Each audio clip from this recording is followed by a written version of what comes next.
होलिका दहन। रंगों के त्योहार होली के एक दिन पहले होलिका दहन मनाया जाता है। होलिका दहन सिर्फ एक त्योहार नहीं है बल्कि हिंदू धर्म में इसका गहरा अर्थ है। यह दिन बुराई पर अच्छाई की जीत का प्रतीक है। वैसे तो इससे कई पौराणिक कथाएं जुड़ी है, जिसमें भक्त प्रहलाद की कथा काफ़ी प्रचलित है।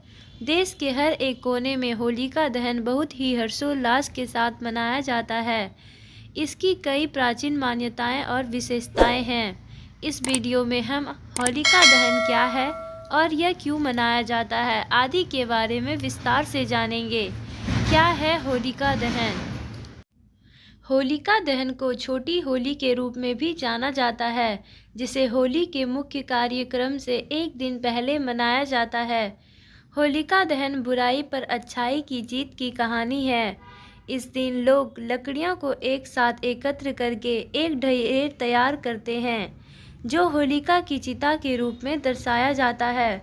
सही मुहूर्त पर हर्ष के साथ होलिका दहन किया जाता है और अपनी समृद्धि और सलामती की प्रार्थना की जाती है। होलिका दहन और होली में क्या अंतर है? होली भारत का जीवंत और रंगीन त्योहार है। यह जीवन के उत्साह का प्रतीक है। यह क्षमा, मित्रता, एकता और समानता का एक दिन है। यह बुराई पर अच्छाई की जीत का उत्सव भी है। होली को दो घटनाओं में विभाजित किया जाता है: होलिका दहन या छोटी होली और रंग वाली होली, जिसे धूलिवंदन भी कहा जाता है। धूलिवंदन से एक रात पहले होलिका दहन होता है। अच्छाई द्वारा बुराई को हराने के प्रतीक के रूप में लकड़ी और गोबर के उपले जलाए जाते हैं। धूलिवंदन होलिका दहन के बाद सुबह होता है। तब बुराई पर अच्छाई की जीत की खुशी व्यक्त करने के रूप में एक दूसरे पर रंग लगाया जाता है।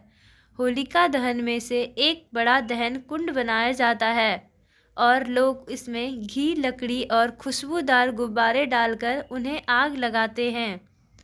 होलिका दहन के अगले दिन खुशी के रूप में सभी लोग रंग, अभिनय, अच्छे पकवान, मिठाइयाँ बनाते हैं और फिर बहुत सारी मस्ती के साथ एक दूसरे पर रंग गुलाल लगाते हैं। होलिका दहन का पर्व होलिका की बुरी ताकत पर भगवान विष्णु के भक्त प्रहलाद की भी भक्ति के जीत की याद दिलाती है। बुराई पर अच्छाई की जीत को याद करना ही होलिका दहन का उद्देश्य है और इसी जीत का जश्न ही रंगों का त्योहार होली है। होलिका दहन का इतिहास। हिंदू पुराणों के अनुसार हिरण्यकश्यपु नाम का एक राजा कई असुरों की तरह अमर होने की कामना करता था। इस इच्छा को पूरा करने के लिए उन्होंने ब्रह्मा जी से वरदान पाने के लिए कठोर तपस्या की। प्रसन्न होकर ब्रह्मा जी ने हिरण्यकश्यपु को वरदान स्वरूप उसकी 5 इच्छाओं को पूरा किया कि वह ब्रह्मा द्वारा बनाए गए किसी भी प्राणी के हाथों नहीं मरेगा, कि वह दिन या रात किसी भी हथियार से पृथ्वी पर, आकाश में, अंदर या बाहर नष्ट नहीं होगा, पुरुषों या जानवरों, देवों या असुरों द्वारा नहीं मरेगा। वह अप्रतिम हो कि उसके पास कभी न खत्म होने वाली शक्ति हो और वह सारी सृष्टि का एकमात्र शासक हो। वरदान प्राप्ति के बाद हिरण्यकश्यपु ने अजय महसूस किया। जिस किसी ने भी उसके वर्चस्व पर आपत्ति जताई, उसने उन सभी को दंडित किया और मार डाला। हिरण्यकश्यपु का एक पुत्र था, प्रहलाद। प्रहलाद ने अपने पिता को एक देवता के रूप में पूजने से इनकार कर दिया। उसने विष्णु में विश्वास करना और उनकी पूजा करना जारी रखा। प्रहलाद की भगवान विष्णु के प्रति आस्था ने हिरण्यकश्यपु को क्रोधित कर दिया और उसने प्रहलाद को मारने के लिए कई प्रयास किए, जिनमें से सभी असफल रहे। इन्हीं प्रयासों में से एक बार राजा हिरण्यकश्यपु की बहन होलिका ने प्रहलाद को मारने के लिए अपने भाई का साथ दिया। विष्णु पुराण के अनुसार होलिका को ब्रह्मा जी से वरदान में ऐसा वस्त्र मिला था जो कभी नहीं आग से जल सकता था। बस होलिका उसी वस्त्र को ओढ़कर प्रहलाद को जलाने के लिए आग में आकर बैठ गई।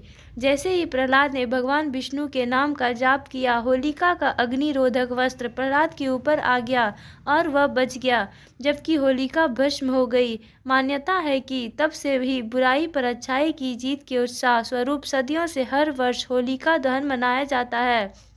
होलिका दहन की कथा पाप पर धर्म की विजय का प्रतीक है। होलिका दहन की विशेषताएं और महत्व। होलिका दहन का पर्व बुराई पर अच्छाई की जीत का प्रतीक है। इस दिन लोग आबा जानते हैं और भगवान विष्णु के प्रति भक्त प्रहलाद की शक्ति भी जानते हैं। इसके अलावा अपने अंदर की सभी बुराइयों को, छल कपट, बुरी आदतों को उस अग्नि में भस्म करके अच्छाई की राह पर चलने का संकल्प लेते हैं।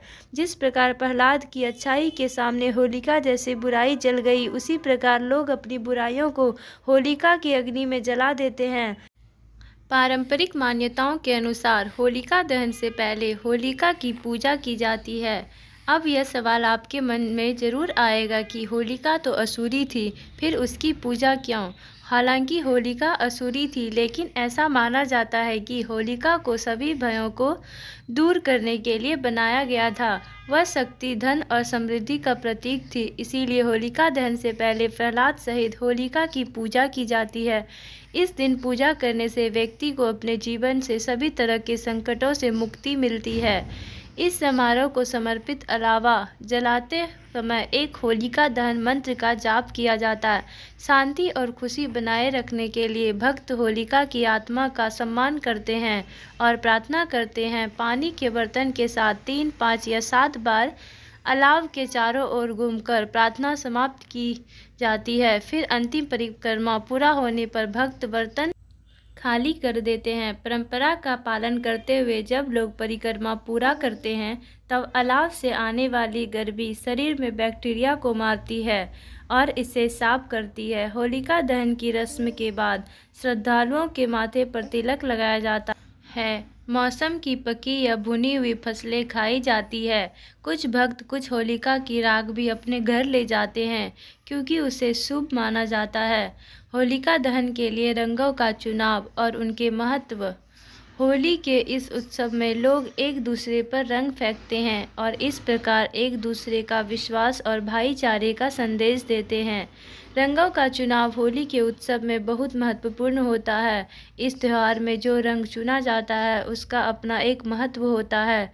होली का रंग पूरे संसार में बहुत प्रसिद्ध है और इसे भारत से जोड़कर लोग इसे विश्व स्तर पर मनाते हैं। इस त्यौहार में उपयोग होने वाले रंगों का चुनाव भारत की संस्कृति और परंपराओं के अनुसार होता है। होली का पहला रंग गुलाल होता है, जो पाउडर के रूप में बनाया जाता है। गुलाल का रंग प्रकृति से निकाले जाने वाले जड़ी बूटियों या फूलों से बनाया जाता है। यह रंग होली से सबसे अधिक उपयोग किया जाने वाला रंग होता है, जो लोगों के द्वारा एक दूसरे पर फेंका जाता है। हैप्पी होली। थैंक यू दोस्तों। अगर ये वीडियो आपको अच्छी लगे तो प्लीज़ लाइक करें, शेयर करें, कमेंट करें और हमारे चैनल को सब्सक्राइब करें। Thanks for watching.